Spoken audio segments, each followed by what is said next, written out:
മക്കളെ, ഇന്ന് ഞാൻ ചെയ്യാൻ പോകുന്നത് അക്കൗണ്ടൻസിയില് തുടക്കത്തില് കോൺസെപ്റ്റ്സുകളുണ്ട്. കുറച്ച് ബുദ്ധിമുട്ടാണ് ആ കോൺസെപ്റ്റ്സുകൾ. കുറേ കോൺസെപ്റ്റ്സുകളുണ്ട്. അതില് തൽക്കാലം ഫോക്കസ്ഡ് ഏരിയയിലുള്ള ഒരു 5 കോൺസെപ്റ്റ് ഉണ്ട്. ഇത്രയൊക്കെ പഠിച്ച കുട്ടികളായതുകൊണ്ട് കോൺസെപ്റ്റ് ഇനി പറയുമ്പോൾ നിങ്ങൾക്ക് മനസ്സിലാവും. എന്തിന്റെ അടിസ്ഥാനത്തിലാണ് സത്യത്തില് അക്കൗണ്ടിങ് പ്രിൻസിപ്പിൾസുകൾ? അക്കൗണ്ടൻസിയിൽ ഒരുപാട് കാര്യങ്ങൾ നമ്മൾ ചെയ്തു. ഇതിനൊക്കെ ഒരു പോളിസി ഉണ്ട്, ഇതിനൊക്കെ ഒരു അസംഷൻ ഉണ്ട്, കോൺസെപ്റ്റുകളുണ്ട്. അത്തരം കോൺസെപ്റ്റുകളുടെ അടിസ്ഥാനത്തിലാണ് അക്കൗണ്ടൻസിയിൽ ഓരോരോ ട്രാൻസാക്ഷന് വ്യത്യസ്തമായിട്ടുള്ള കുറേ കണക്കുകൾ കുറേ കാര്യങ്ങൾ നമ്മൾ ചെയ്യുന്നത്. ഞാൻ ഈ പറയുന്നത് ഇപ്പോൾ 5 കോൺസെപ്റ്റ് ഉണ്ടെന്ന് പറഞ്ഞു. ഇതിൽ തൽക്കാലം ഞാൻ 3 കോൺസെപ്റ്റാണ് പറയുന്നത്. ഞാനത് പോസ്റ്റ് ഇട്ട് തരാം. കൃത്യമായിട്ട് നോട്ട്ബുക്കിൽ പകർത്തി അത് പഠിച്ചേ പറ്റും കേട്ടോ. എന്നിട്ട് അത് കഴിഞ്ഞിട്ട് അതിന്റെ 1 വേർഡ് ക്വസ്റ്റ്യൻസുകൾ വേറെ തരാം. നോക്കൂ, ഒന്നാമതായിട്ട് money measurement concept. Money measurement concept നമുക്കറിയാം. ഒരു ട്രാൻസാക്ഷൻ എന്ന് പറഞ്ഞാല് അത് പണമോ പണത്തിന് തുല്യമായതോ തമ്മിലുള്ള ക്രയവിക്രയങ്ങളെയാണ് ട്രാൻസാക്ഷൻ എന്ന് പറയാം. ഒരു പൈസ അതിനകത്ത് ഇൻവോൾവഡ് അല്ലെങ്കിൽ അതൊരിക്കലും ഒരു ട്രാൻസാക്ഷൻ ആവില്ല. ഇവിടെ എന്താ പറയണം നോക്കൂ, നമ്മൾ ശ്രദ്ധിക്കാം. ആസ് പെർ ദിസ് കോൺസെപ്റ്റ്, ഈ കോൺസെപ്റ്റ് അനുസരിച്ച് ട്രാൻസാക്ഷൻസ് ഇൻവോൾവിംഗ് ഉൾപ്പെടുന്ന എന്ത് മണി ഓർ മണീസ് വർത്ത്, പൈസയോ ഓർ മണീസ് വർത്ത്, പൈസയ്ക്ക് തുല്യമായതോ വിൽ ബി റെക്കോർഡ് റെക്കോർഡ് ചെയ്യുന്നു in the books of the business. ഒരു ബിസിനസിന്റെ ബുക്സ് ഓഫ് അക്കൗണ്ട്സ് എന്ന് പറഞ്ഞു കഴിഞ്ഞാൽ അതിനകത്ത് ഇപ്പൊ ഇന്നലെ ഞാൻ മിസ്റ്റർ മമ്മൂട്ടിയെ കണ്ടു. അതൊരു ട്രാൻസാക്ഷൻ ആണോ? അല്ല. നമ്മൾ കടയിൽ പോയി 100 രൂപ കൊടുത്ത് എന്തെങ്കിലും വാങ്ങിച്ചു, അത് ട്രാൻസാക്ഷൻ ആണോ? അതെ. എന്തുകൊണ്ടാണ്? അതിനകത്ത് പൈസയുണ്ട്. അല്ലാണ്ട് ഞാൻ ഇന്നലെ ആനപ്പുരം കണ്ടു, മമ്മൂട്ടിയെ കണ്ടു, മോഹൻലാലിനെ കണ്ടു, അതൊന്നും ഒരു ട്രാൻസാക്ഷൻ അല്ല. അതൊന്നും റെക്കോർഡ് ചെയ്യാത്തത് ഈ ഒരു കോൺസെപ്റ്റ് കാരണമാണ്. മനസ്സിലാവുന്നുണ്ടോ? ഈവൻസ്, എന്തെങ്കിലും സംഭവങ്ങൾ or transactions which cannot be expressed in terms of money.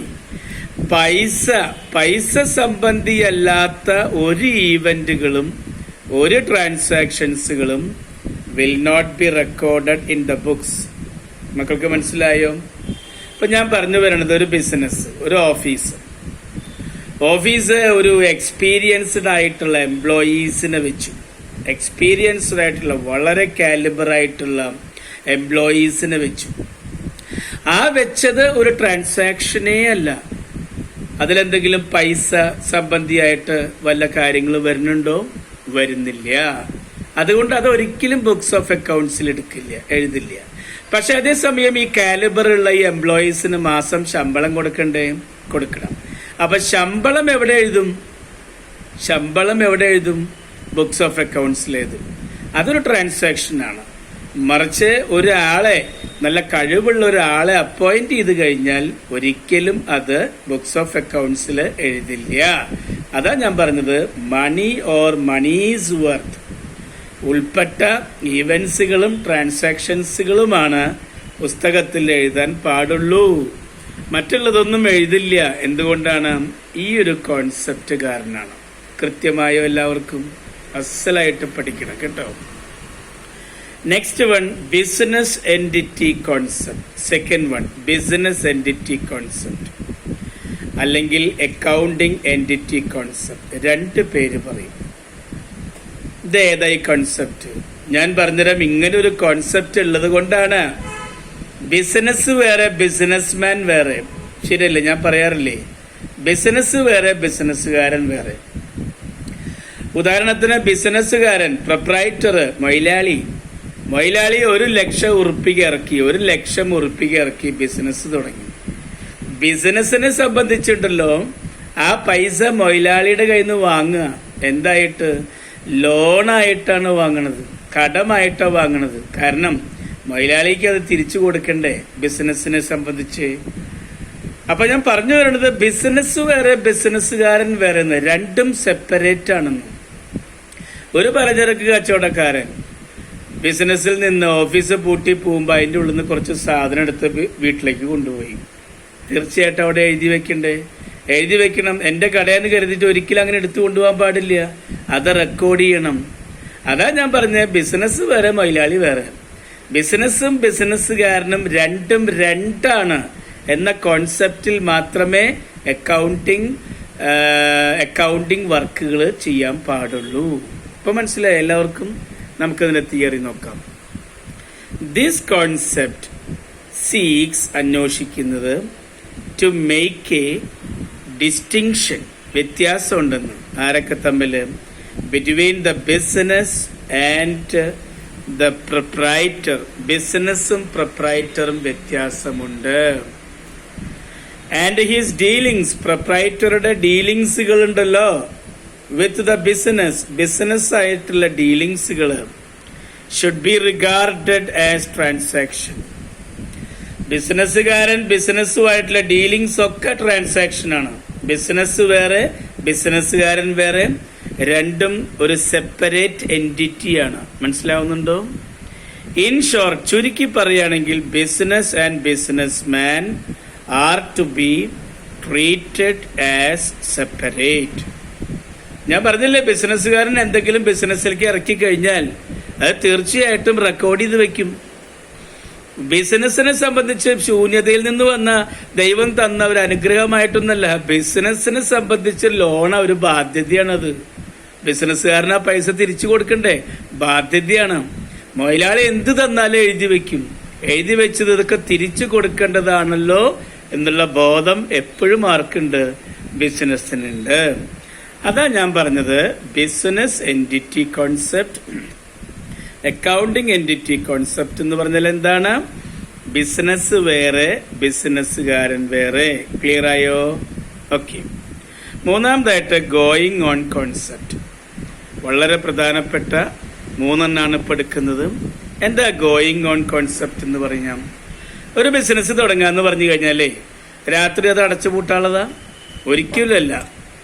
അത് കാലാകാലങ്ങളോളം നിലനിൽക്കുന്നുണ്ടെങ്കിൽ മാത്രമല്ലേ, അറ്റ്ലീസ്റ്റ് ഒരു വർഷമെങ്കിലും നിലനിൽക്കണ്ടേ? എന്നാലല്ലേ ആ ബിസിനസ് തുടങ്ങി ലാഭമുണ്ടോ നഷ്ടമുണ്ടോ എന്നൊക്കെ അറിയുള്ളൂ. നമ്മൾ ഈ ഏറ്റവും അവസാനം വരയ്ക്കുന്ന trading and profit or loss account, balance sheet ഒക്കെ ഉണ്ടല്ലോ, ആ അക്കൗണ്ടൊക്കെ വരയ്ക്കണമെന്നുണ്ടെങ്കിൽ അതിന് മുൻപ് നടക്കുന്ന അക്കൗണ്ടിങ് വർക്കുകളൊക്കെ ഓരോ കൺസെപ്റ്റിനെ ആശ്രയിച്ചിരിക്കും. ഗോയിങ് ഓൺ കൺസെപ്റ്റ് എന്ന് പറഞ്ഞാൽ അതിന്റെ മീനിങ് എന്താണ്? ഒരു ബിസിനസ് എപ്പോഴും ലോങ് റൺ ആയിരിക്കണം. മനസ്സിലാവുന്നുണ്ടോ? അതിന്റെ അടിസ്ഥാനത്തിലല്ലേ നമ്മള് ഒരു അസറ്റൊക്കെ വാങ്ങിച്ചു കഴിയുമ്പോൾ 10,000 1,00,000 ഉറുപ്പിക കൊടുത്തൊരു അസറ്റ് വാങ്ങിയെന്ന് കരുതി. നമ്മൾ അതിനെ അസറ്റായിട്ടല്ലേ ട്രീറ്റ് ചെയ്യണത്? ഓരോ വർഷങ്ങളിലും അതിന്റെ പുറത്തു വരുന്ന ഡിപ്രീസിയേഷൻ മാത്രമല്ലേ ചെലവായിട്ട് കണക്കാക്കുള്ളൂ. എന്നിട്ട് നമ്മൾ എന്താ ചെയ്യുക?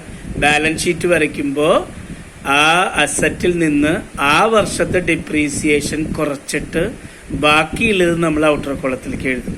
ഇതൊക്കെ എന്ത് കാരണമാണ്? ബിസിനസ് എന്ന് പറയുമ്പോൾ ഇന്ന് അവസാനിക്കുന്നതല്ല, അത് കാലങ്ങളോളം നിലനിൽക്കുന്നതാണ്. അല്ലെങ്കിൽ പിന്നെ ഒരു ബിസിനസ് വാങ്ങിയ 1,00,000 ഉറുപ്പികയ്ക്ക് ഒരു അസറ്റ് വാങ്ങിക്കഴിഞ്ഞാൽ അത് മൊത്തം ചെലവായിട്ട് കണക്കാക്കുന്നുണ്ടോ അക്കൗണ്ടിങ്ങിൽ? ഇല്ല. അതൊരു അസറ്റായിട്ട് തന്നെ കണക്കാക്കും.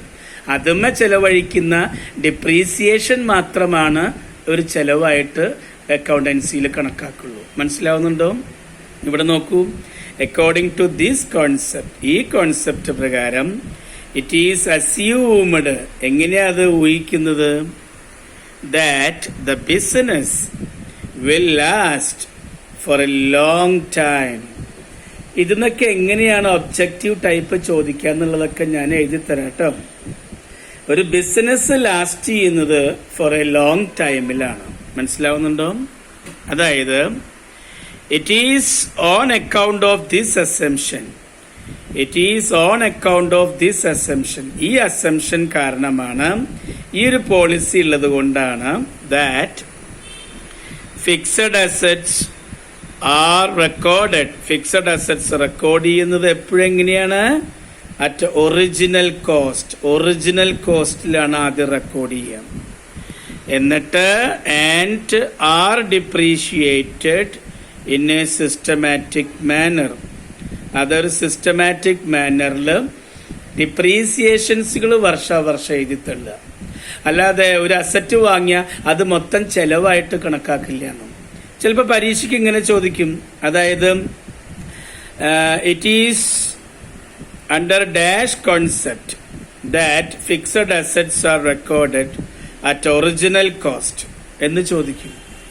ഏത് കോൺസെപ്റ്റ് പ്രകാരമാണെന്ന്.